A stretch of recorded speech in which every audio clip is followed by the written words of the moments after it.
उत्तर प्रदेश की सरकार लगातार 15 अगस्त के पहले तमाम तरीके की तिरंगा यात्रा को निकाल रही है। इसी क्रम में आज मुख्यमंत्री योगी आदित्यनाथ गोरखपुर में शामिल रहे। कल लखनऊ में भी एक बड़ी यात्रा निकाली गई और ये भी कहा गया है कि तमाम जो हमारे युवा हैं उनको किस तरीके से इसमें जोड़ा जा सकता है। उनको अपनी सेल्फी भी जो है वो लोड करनी होगी और उसी के साथ साथ जो शहीद सैनिक के स्वजन हैं उनको भी सरकार के तमाम लोग सम्मानित करने का काम करेंगे। उत्तर प्रदेश सरकार में कैबिनेट मंत्री अनिल राजभर हमारे साथ मौजूद हैं।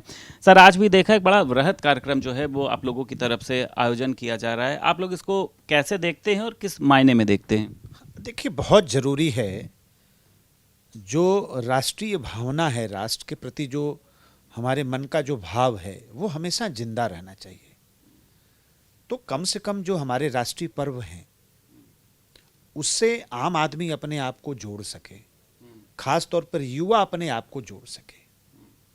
मैं माननीय प्रधानमंत्री श्रद्धेय श्री मोदी जी का बहुत अभिनंदन करना चाहता हूँ। ये हर घर तिरंगा और तिरंगा यात्रा जो राष्ट्रीय पर्वों पर उन्होंने शुरू कराया, उसका कितना व्यापक असर है, आप एक उदाहरण से आप उसको समझ सकते हैं। आज जब डल झील के किनारे जब तिरंगा यात्रा निकलती है और हर शिकारे पर जब तिरंगा सजता है, लोग लगाते हैं, वहाँ के लोग, वहाँ के लाल चौक पर भी तिरंगा जब फहराया जाता है तो क्या भाव पैदा होता है।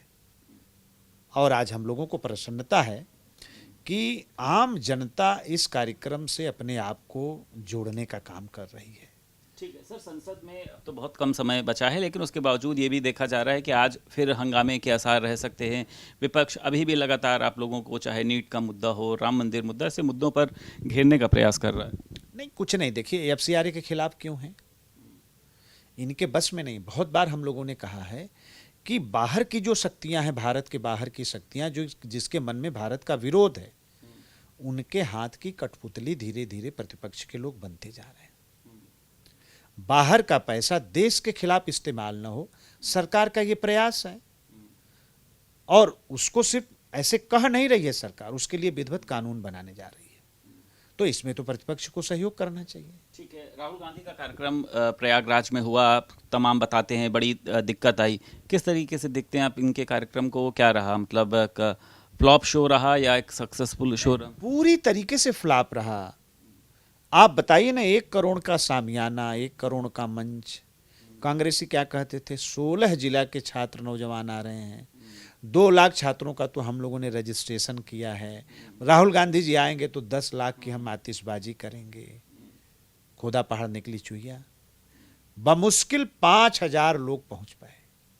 क्यों ऐसा क्यों? मतलब युवा कनेक्ट नहीं हो पाए? पूरी तरीके से नकार दिया है कांग्रेस पार्टी को और राहुल गांधी को। उनको पता है उत्तर प्रदेश के नौजवानों को कि ये क्या हो रहा है।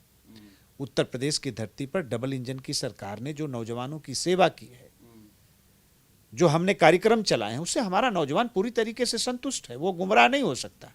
ठीक है, ये इधर जनजी को मुझे लगता है कि सरकार बड़ा हाथों हाथ ले रही है। अभी सीएम ने एक युवा नीति की बैठक करी, फिर इंटर की क्लास के छात्रों को आईएएस, आईपीएस, आईआरएस पढ़ाने का काम करेंगे। अब इंडस्ट्री कनेक्ट जो शुरुआत होने जा रही, जिसमें आप बेंगलोर जा रहे हैं, सूरत जा रहे हैं, इसमें भी जनजी को जोड़ने का जो है वो इंडस्ट्री से प्रयास किया जाएगा। अब बिल्कुल, देखिए, हम लोग खुला विकल्प अपने युवाओं को देना चाहते हैं और उनकी जो बेरोजगारी की समस्या है उसका समाधान करना चाहते हैं। इंडस्ट्री कनेक्ट कार्यक्रम मैं बहुत दिन से चला रहा हूँ। मैंने नोएडा में किया, मैंने मुंबई में किया, बनारस में हमने कार्यक्रम चलाए, लखनऊ में हमने कार्यक्रम चलाए। अब उसी क्रम में हम सूरत भी जा रहे हैं, गुजरात की धरती पर, और बंगलौर भी जा रहे हैं, कर्नाटका की धरती पर। वहाँ की इंडस्ट्री के साथ एक कनेक्शन स्थापित करने का, जोड़ने का एक अभियान हमारा है और उस संभावना को तलाशने की कोशिश है कि हमारे बेरोजगारों के लिए वहाँ क्या अवसर है। ठीक है सर, एक आखिरी सवाल है सर। अभी हाल ही में कैबिनेट से सर विमुक्ति बोर्ड का एक गठन हुआ था। सर, आप बहुत ज़्यादा उत्साहित नजर आए थे। अब ये बताया जा रहा है कि 31 अगस्त को इंदिरा गांधी प्रतिष्ठान में कार्यक्रम आयोजित होगा, आप भी मुख्य अतिथि के रूप में रहेंगे। विमुक्ति दिवस क्या होगा सर इस कार्यक्रम का पूरा? देखिए, जो मोस्ट बैकवर्ड जातियाँ हैं, खास तौर पे अति पिछड़ी जातियाँ हैं, अंग्रेजों के ज़माने में उनके ऊपर बहुत जुल्म हुए। उनको जन्मजात अपराधी अंग्रेजों ने घोषित कर दिया, उनका उत्पीड़न किया, शोषण किया। और 31 अगस्त 1952 को सरदार पटेल जी के पहल पर उस काले कानून से इन जातियों को मुक्ति मिली। इसलिए ये विमुक्ति जाति ये कही गई। और उत्तर प्रदेश की सरकार, मैं अपने मुख्यमंत्री जी का बहुत स्वागत करना चाहता हूं कि विमुक्त जातियों के सामाजिक और आर्थिक उत्थान के लिए एक बोर्ड का गठन करने का जो फैसला किया गया उनकी अध्यक्षता में, उसकी जितनी हम सराहना करें उतना कम है।